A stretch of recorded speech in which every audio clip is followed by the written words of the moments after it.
What's going on, everybody? This is Chris Classic dropping a car vlog. Hope you guys are having a wonderful day. If nobody tells me that God loves you, Christ loves you, and I love you as well. Make sure you subscribe to the Taking Home Podcast, where I talk about professional wrestling topics. And I put up my matches and classic out for a wrestler of 13 years. Make sure you also subscribe to C3 Ultimate Wrestling. That is me and my wife's professional wrestling company that we will be getting back 100% August 30th, Dyer, Indiana. Harold's private venue, show called The 11th Hour. Team C3 versus Team Board. We will definitely take our company back for sure. Tickets are available on Eventbrite now. They're $5 off. They'll be $5 more at the door. Bars. Wrestling news. I watched some of Raw. I didn't watch all of Raw. Like I said, man. And then on top of that, the ads and all that. Like I deal with that enough on YouTube. I tune in, I tune out, whatever. The things I did see this Cena and Punk confrontation, and then I saw Rollins holding a briefcase.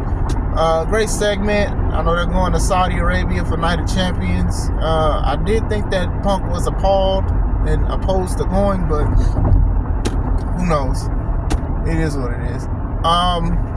Also saw the Ron Killing segment, and then I also saw the end where Gunther defeated Jey Uso for the World Heavyweight title. So we're going to talk about the last two wrestling news. Alright, we'll talk about Ron Killings first. A lot of people have been talking about it. Like I said in my video a couple days ago, a lot of people have been arguing, oh, it's part of the show. No, they really let him go. No, what's going on? But it's enough to show that how much people liked him, and then how much people think they know stuff. Respectfully. He showed up through the crowd again with the hoodie on, with the mask, and then as soon as he stood on the announce table, everybody knew who it was. They were truth. He took the stuff off. He thanked the fans. Thank you guys. And then he was like, y'all love our truth. And not only did you bring our truth back, you brought me back. And he was like, start talking about, our truth is jokey and stuff like that. Me, I ain't nothing to play with. Old school truth. If you are a fan of the stuff that he was doing in NWA, and even this Quick in WWE in this first run, you do know that this dude can really speak on the mic, and he has a lot of personality and charisma, right? Still, eventually he pulled out some scissors because he said, it's time for a change and all of this stuff. He pulled out the scissors, and a lot of us knew what was going on with that when he had the scissors. We knew what it was.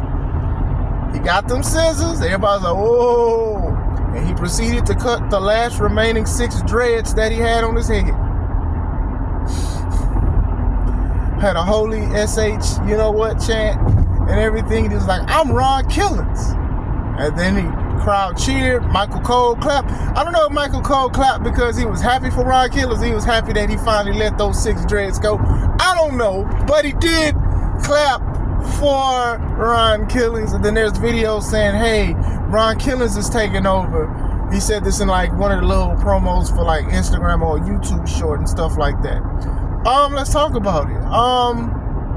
Obviously, from this point going forward, I don't know how long, he's probably not going to do the funny thing, but maybe he'll go back and forth, because even in his little thing, his second YouTube thing, he said Ron Killings is taking over. So maybe he'll do a Dr. Jekyll, Mr. Hyde thing, sort of like how Bray Wyatt was doing The Fiend and everything like that.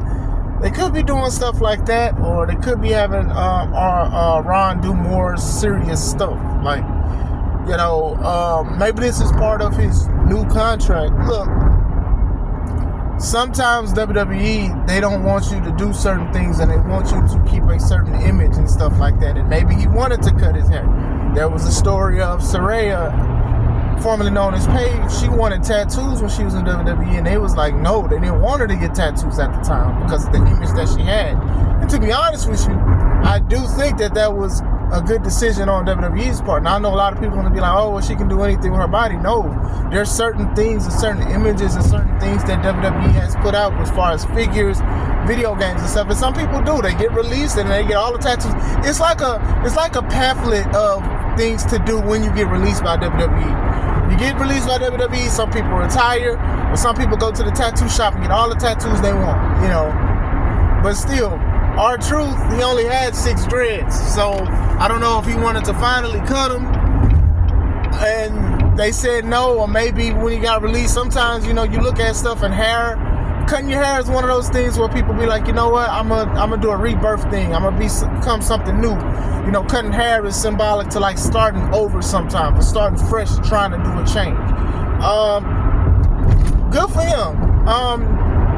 His haircut is about as iconic as when Allen Iverson cut his hair years ago, because nobody thought that the hair was gonna be cut or whatever. Like, me and my homies, we do joke about, as much as we love Ron Killings, we do joke about his hair and stuff because of how it's been looking, but still, he cut it. So, you haven't seen him with a haircut. To my knowledge, we haven't seen him with a haircut in wrestling before, so that's something very, very different. I am curious to see what happens going forward. I will say this. You guys wanted Truth back, and you guys got Ron Killings back. We all did. So, hopefully you guys are still going to support, because this goes into what I was saying, that sometimes you like the character more than you like the person. Low-key, Hulk Hogan is a great example, right? People at one point admired Hulk Hogan, but then when people start saying stuff behind the scenes about how bad Terry Bollea is, and then when that footage came out about him using the N-word and messing with that man's wife, a lot of people eventually started booing him, but that took a time though. People were still cheering for Hogan when he was showing up to WWE platforms and stuff like that. And then now they boo him. Now they don't care to see him and stuff like that. But still, some people, they say never meet your heroes. I know people who felt like they met like a wrestler who was their favorite wrestler, then they shunned them when they met him. Like the true thing. Now, with this, I am curious to see, because if Ron Killings is not going to be funny like R-Truth or whatever like that, one, I still want to see him because I'm a fan of him regardless, but sometimes people do be like, you know what, hey, this ain't popping like it was, we need to do something else. We wanted R-Truth back, we didn't want Ron Killings back. This kind of stuff happens. Like, imagine if Cody Rhodes, the American Nightmare, and everything he's doing now, imagine him going back to dashing Cody Rhodes, where he was smiling and showing people how to floss and exfoliate their face and stuff like that. Remember that? Or when he had the mustache where people said he needed to stay 200 yards away from a school. Remember that? Like, sometimes it's like you may be a fan of the character more than the actual person, because what if that person does change things? When you go to other companies, sometimes you got to change your name, and sometimes you got to change your character and stuff like that. Edge went from WWE to AEW. He went his name first, Adam Copeland, and then he went to Cope, and people still not coping with the name change like that. You know what I'm saying? Those kind of things happen. To me, he's still the same though. This is a good and bad example, because he's still the same. He still wrestles the same for the most part or whatever, but he's just older. But still, we'll see. Don't support him, Same thing with El Grande Americano and Chad Gable. They're selling that. It's two different people, but still, if El Grande Americano wins the belt, are you guys going to be happy for the alleged Chad Gable for winning the championship or being a world champion if they would have went that route? Or would you say, oh, nah, that's a little silly, he should have won it as himself? That's the kind of stuff. And it makes sense and it don't, right? I love The Undertaker, right? The worst version of The Undertaker that I've seen was American Badass Undertaker. But when I was younger, that was my favorite version of The Undertaker, honestly. But now the older I am, I'm like, man, look, he was bigger, he gained a lot of weight, he wasn't dyeing his hair black, he was brown, he looked way older than, heck, he looked older than what he looks like now, I ain't gonna lie to you. He let himself go at that time, and then we always talk about those infamous green snakeskin pants he wore one time when he went against Kurt Angle. I can't believe The Undertaker wore that, but still. We'll see where it goes. He cut the remaining 6 dreads off. Now we're going to see what it is going forward, and obviously I will make videos vlogging about it as well. So we'll see where it goes. Second thing, Jey Uso loses his World Heavyweight title to Gunther last night on Raw's main event. I was in and out. I was halfway asleep, and not that it was boring, man. I had work. I'm going to work now, but I did fast forward. And didn't see like the end sequence. I'm sure they'll probably put it on Raw today as the full match. Uso tried to get out, he just couldn't. And when his arm went numb, you hear the whole crowd just, like the breath, the life of the whole arena was like, damn, he's about to lose. And lo and behold, he lost. Now, the way he lost was okay. You guys know I'm tired of people. Okay, it's good and bad, right? I'll say it like this. Both of these men were trading sleeper holds, which is supposed to be legit and put people to sleep in an amount of seconds. So for them to just be rolling on the mat and reversing and stuff like that for so long was kind of crazy to me. I will say that. The not tap out thing is just so big in WWE and AEW and on the independent scene. It's like, to me, it's a very big oversaturation. It's up there with super kicks and cutters to me, honestly, because, dog, like, come on, man. Like, everybody's just gonna be in this move, and if this move takes that long for you to become unconscious, then the person should have all the energy and Lowenthal to get out of the move and fight back. That's how I feel about it, honestly. It's just, everybody, come on, man. It's okay. Tap, tap, tap. Or tap or snap. That's what it's supposed to be. That's what it's supposed to illuminate. Tap or snap, right? That's what it's supposed to be. Not everybody is tap or nap. And that's what they're doing. They're just napping. Like, it's crazy. But still, Gunther winning the belt for a second time, I'm not mad at. I think Gunther is a final boss, not The Rock. A legit final boss. I think Gunther is a good big bully, good big bad guy, foreigner guy. I think, if anybody who should have beat him outside of Money in the Bank winners and stuff would have been Gunther. I think these two have a history. They beat each other for the title. They defended and stuff like that. Gunther beat him at Saturday Night's Main Event before, and then he beat him at WrestleMania, tapped Gunther out, which goes into my point again. Gunther, the guy who puts people to sleep with this move and all of that stuff. And I'll say for the most part, people would tap out to his move. He's the one that tapped out to Jay. Still, it was, from what I've seen, it was solid. I will go back and watch it if need be. Gunther winning it, I'm fine with. I think Gunther is a guy that a lot of people cannot beat. I do know that they probably want to keep his record for 70% or 80% of the time he's wrestled, he's had a championship. That's a good accolade, honestly. I do think it's like they're selling that a lot of people cannot beat him, and low key, he's dang near cleared out the locker room. He's almost cleared. I want to say almost, but for the most part, he's cleared out the locker room. So, I didn't think his first reign was boring. I think we knew that it was going to come to an end because of the support and the love they had for Jey Uso. Now, Jey Uso losing the belt last night. He won it in April, so about 2 months. 2 months. He had the belt for 2 months. He's had some solid matches. You guys know how I felt about that tag match at Money in the Bank. Didn't need to happen, my opinion. My own. A snafu with a promo, and that was it. 2 months. It's not bad. This is why I say to enjoy it instead of trying to calculate it. Enjoy the run instead of trying to calculate when it will end. Right?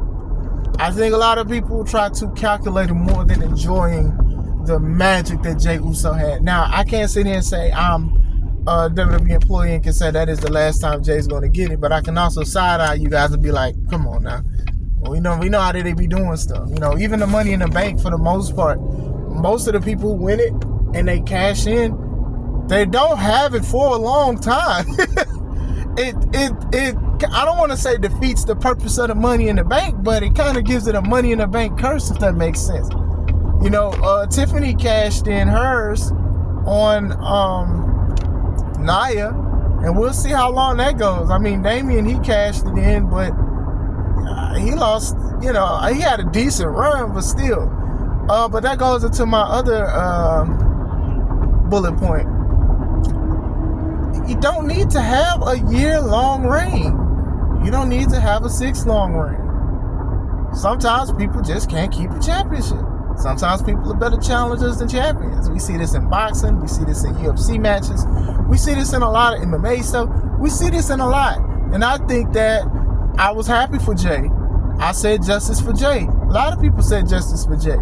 The man is a 2025 Royal Rumble winner, and he opened night one of WrestleMania when he should have main evented because he won the Royal Rumble. I'm just saying, I understand Punk won the main event and all that and hoopla, but come on, man, let's just keep it real. Let's keep it real. Jay should have ended night one.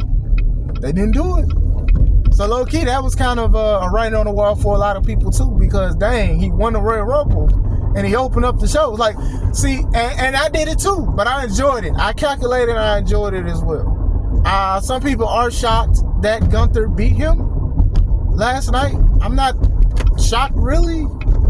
You know, it's Gunther. Like, you know what I'm saying? Like, it's Gunther. It's Gunther. Like, come on, man. It's Gunther. Like, Gunther, like I said, he has proven himself. He's done things. He's beating some of the future Hall of Famers. He's beating Hall of Famers. He's beating main eventers and stuff like that. So this isn't Gunther's element. I'm happy that Jay won. I'm happy that he got the love and the accolades that he deserves. Keep the same energy if you want. I mean, I can't tell you guys what to do, obviously. But, you know, do the yeets, support him and stuff. Maybe going to another feud with a great match. I mean, do you want him to just be there? Or do you want him to have great matches? I think he's put on some good matches. He's had some stuff, and, you know, things happen. Like I said, he had his run.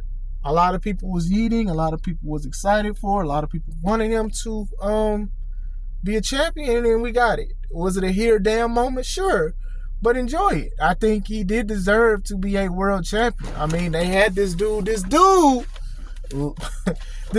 was a challenger to a lot of people's championships, and it was just like, man, y'all got to give him something because y'all call him main event Jey Uso, but y'all was treating him like semi-main event Jey Uso, right? Like, he lost to Damian, he lost to Gunther, he lost to a lot of people as far as championship-wise. He went after Braun, he lost one time and then won, and then lost, and it was just like, y'all just have him going against him. And I say it, I did enjoy his challenger run more than the championship run, only on the point of it was just short. And that's okay. It's okay to have short reigns. Cody Rhodes was the undisputed #1 champion of the world for about a year, right? Gunther had his belt for a while. He had that belt for a while. But even before that, Roman Reigns had a reign that was 3 years. Bianca had a long championship reign. Like, we don't need all of these long championship reigns, right? We don't need all of them. It's okay to mix it up or whatever like that. And now Money in the Bank is here. So now you got Naomi with her briefcase, and you got Seth with his briefcase. So we'll see where it goes from here when it comes to that. I do think Seth may cash in on Cena, but we'll see. But what do you guys think? What do you guys think of Ron's new look, Ron's new trajectory, and just Ron Killings altogether? And what do you guys think about Jey Uso losing to Gunther? Let me know. Hope you guys have a wonderful day. This is Chris Classic. Let's take it home.